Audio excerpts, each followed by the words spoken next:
The 2025 sports card market is going absolutely crazy. A six-figure soccer card sale, massive NHL trade shaking up the place, NFL free agency, and Fanatics even causing more controversy. Let's break it all down in this week's Hustler Hobby Report. Now, what we're going to do as Sports Card Hustlers is every Friday we're going to drop a Hustler's Hobby Report so you guys can see what's happening in the market. And this is our first one. So if you're watching this, congratulations, you made it to the first one. And we're going to do it every week just so you can see what's happening in the market, when a release date's happening, what's happening with the best cards and things like that in the market. So before I get into a long-winded thing, whatever it is, let's get started and start with Lamine Yamal's record-breaking card sale, which is crazy. An electrician from Melbourne, Australia, right? He sold a rare Yamal card for 80,000 euros, which comes out to about 103,000 US dollars. He initially purchased a Topps Chrome box break for about 160 bucks, and that card's value obviously exceeded expectations, and it highlighted big potential returns for the trading card market, for the soccer trading card market. Second one, Paul Skeens. Paul Skeens right now, his one-of-one Topps Now with his patch and things like that. He is on auction. The kid in California, he did not accept the Pittsburgh Pirates offer, so he put it up on auction, and right now it is trading on Fanatics Collect, and it's trading right now. It's bidding. They're bidding. There's 54 bids or 55 bids as of making this video, and it's $550,000. I'm expecting that card by the time the 7 days are up, whatever that is, right? It's around this time. And I'm expecting that card to be over, close to $1 million, which is just crazy for one card. I don't think personally that card's going to hold its value over the next 20 or 30 years, especially if Paul Skeens doesn't pan out to like what he should be, with injuries and things like that. They're pitchers. I mean, it's tough. I don't know if I would spend that much money. I wouldn't spend that much money for a card, but I mean, if I had that much money, I don't know if I still would spend that money for a card, other than maybe like get our name out for Sports Card Hustlers. That's what, because Sports Card Hustlers bought the card, and everybody knows who we are. So that's the only thing that I would think about doing. But I mean, spending that much money for a card, I know it's a one-on-one, I get it, but I don't know. I don't know about that. But let me know what you guys think in the comments too. Okay, Ohtani cards are really popular. Been going through eBay sales, going on Whatnot, going to all these different kind of places. And Shohei Ohtani's, the Major League Baseball season's getting ready to start in a few weeks. So Ohtani sales are going up, and the baseball, Topps Baseball 2025 just came out. We're going to get into the release dates, but those collectors are eagerly seeking his cards from the top 2025s. Hendricks rising popularity. Sorry, teaching all day. I guess you guys start slurring your words, right? The young football's prodigy, Hendricks rookie card. His card has become highly sought after the Topps UEFA, sorry, and his club competitions in the 2024-2025 flagship collection. They have the Topps European players and legends, and his card has been very, very popular and has been increasing in popularity in this set. So, I mean, look out for it. Look out on eBay. You can check these things out. These are like the main four that I've seen. Obviously, there's a bazillion more, but just why I wanted to kind of get you guys in the right mindset of how these cards are working, and like the most popular ones from like the past few days or even the past week. Now, some scandals, some controversies happening in the past week. You have the Topps debut patch. That's causing excitement. With the Paul Skeens and the Jackson Holidays and the Elly De La Cruzes, and they're very, very sought after. And there are the one-on-ones, and they're very important that people want to collect and save for their collection or sell and make money on. So, that's a very, very big part of what's happening in the hobby.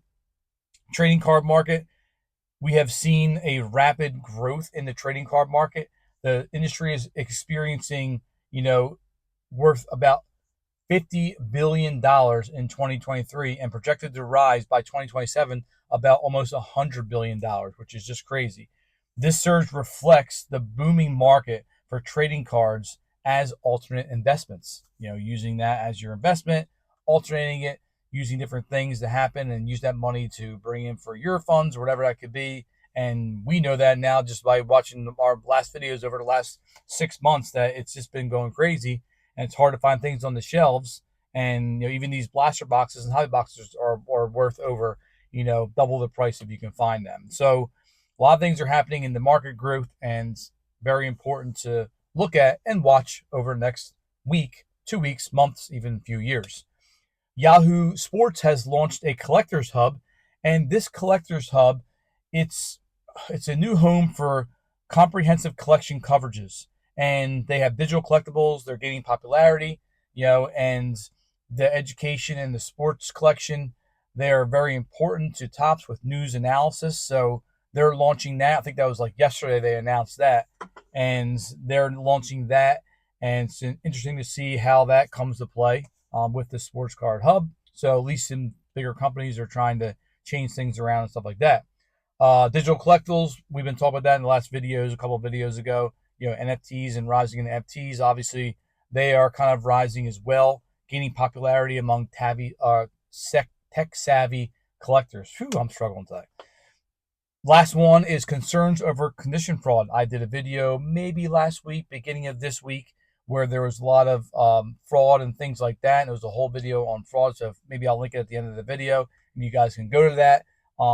And recent reports have highlighted instances where sellers misrepresent the conditions of cards when they're sending them in. And this leads to an increased vigilance among buyers and grading companies when you're not really putting these cards out and you're misrepresenting the conditions of these cards when you think it's a 10 or a 9 or an 8, whatever it is, and you're sending it away and not getting it back. So there are concerns over conditions fraud and things like that with the market. And that's what a lot of people were kind of worried about over the last week. Upcoming card shows, because I wanted to put this in there for you guys in case you're around the area of what area that you're doing. Heritage card auction card shows, they end March 29th, and there's a lot of big time slabs that are happening that are hitting the market within this auction sports card event that ends probably in a few weeks.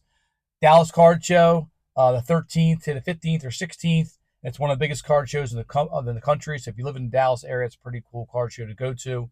I have been a few years ago, and it's a pretty cool card, really giant cards. You can spend days and days and days there. So that's a great card show to go to. There's also the Arizona State Card Show, and this is the 21st and 23rd of March. So if you're in the Arizona area, there's a big card show there that you can check out. The State Card Show. Chicago has a sports card show, Spectacular, that they call that. And that is this weekend, the 14th to the 16th. So if you're in the Chicago area, you can check that one out. I know Philly had one this past weekend, so we're kind of past that because this is March 13th and 14th and 15th. So Philly had one on the 7th. That was a pretty big one too.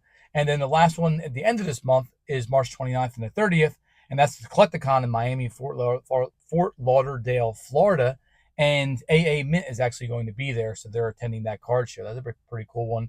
If you're in the South Florida area, you can check that one out and then see if you can kind of see what AA Mint is doing. So pretty cool.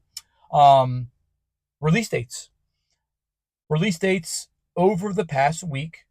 The Topps Chrome football has come out, or 2 weeks ago, whatever it was, and that has been pretty popular. I actually did see it on the shelves, surprisingly.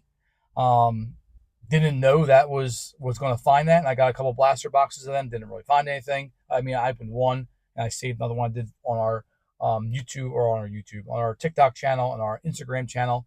We do a pack a day challenge, so I opened up one of the blaster boxes through that. Didn't really find anything great, but there were like about 20 boxes on the shelves. I went back the next day, and all those boxes were gone. So if you're not finding when they restock within 24 hours at Walmart or Target or these other areas and these retail stores, then you're not going to be able to find stuff. So we're looking back to see if they restock again and see if we can kind of grab another box or whatever. So blaster boxes. I try to stay away from blaster boxes. I try to stay towards singles. But anyway, that's the case. So that was this past week. Upper Deck Hockey Series 2 is coming out, and two big cards there. They have the 6 young guns that they have in this pack, and it's appealing to hockey enthusiasts because you have Celebrini from the Sharks and you have Michkov from the Flyers. Those are the two main rookies that weren't in Series 1 that you can possibly get in Series 2. So I would definitely look for those cards and maybe try to get them in one of the blaster boxes. Hold on to them and see how they pan out over the next few years, because that was a pretty popular one that they're trying to get to. Topps Chrome Football, the Sapphire Edition is coming out March 14th. That is soon, a couple days. The Sapphire Editions are pretty expensive compared to the regular, just the Topps Chrome. You got to find them in hobby shops and things like that. You're not going to find them in retail. 2024, 2025, the Panini Court Kings for basketball, that's coming out also on March 14th. That's like the hobby, and you can look for them in there. So that's kind of all for this week for the release dates. News, which really affects sports cards, is NFL free agency. There's been a lot of moves for NFL free agency that are impacting sports cards. You have a lot of trades that are happening. The draft is coming up in a month and a half, month and a couple of weeks. So we're leading up to that. So you can kind of start seeing some cards that you might want to look at, and some people that are going first, second, third round, or first round, first overall, whatever, and trying to start getting some of their cards into the future. March Madness is coming up, so a lot of collectors are looking at March Madness, and they're watching the games and to see who's going to go into the draft eventually, who's going to be a good pick, who's going to be eventually a good card to get. So a lot of people watch March Madness for the brackets and things like that, but also for who's going to pan out in the future and whose card am I going to kind of go after. So it's a very important thing to watch this stuff. Spring training is just wrapping up, another few weeks. Baseball season is going to start. You're going to start getting the different cards coming out. Big League Baseball and the Series 2 and all different kinds of stuff coming out in the next few months. And spring training is to watch who's going to be making the teams and things like that. So it's a good thing to watch and make sure that what cards you want to kind of go after. And also the NHL trade deadline. Rantanen got traded. Marchand got traded. Rantanen's his rookie card from 2015, 2016 has been increasing in price, and it went up about 29% since he's got traded. So that's a pretty big, hefty increase since he got traded a few days ago. Brad Marchand got traded after all this time in Boston. Portnoy made a video on it. I was watching that. He went to the Panthers, and his increase went 13.2% in his cards. So I've just been calculating that out and seeing that. And then also Brock Nelson's a 30-goal scorer. His cards have been going up in value as well. So they're like the three main ones from the NHL trade deadline, cards that have been going out. Obviously, there's other ones, and I can't spend 25 years on this video. I was trying to cut it to 10 minutes, but we're about 12 minutes now. But in next week's episode, we're going to break down, will Fanatics kill the Topps Chrome as we know it? We'll break that down next week, and make sure that if I post a poll or whatever that is in the comments, make sure you guys comment. Make sure that you subscribe if you want to stay ahead of the sports card market and see this every week. This is the first one, so you made it through the first one. Congratulations. And make sure that you subscribe, and we'll talk to you guys later. Select some of these videos I'm putting up in the back. Hopefully we helped you guys out. We'll talk to you guys later. Peace out.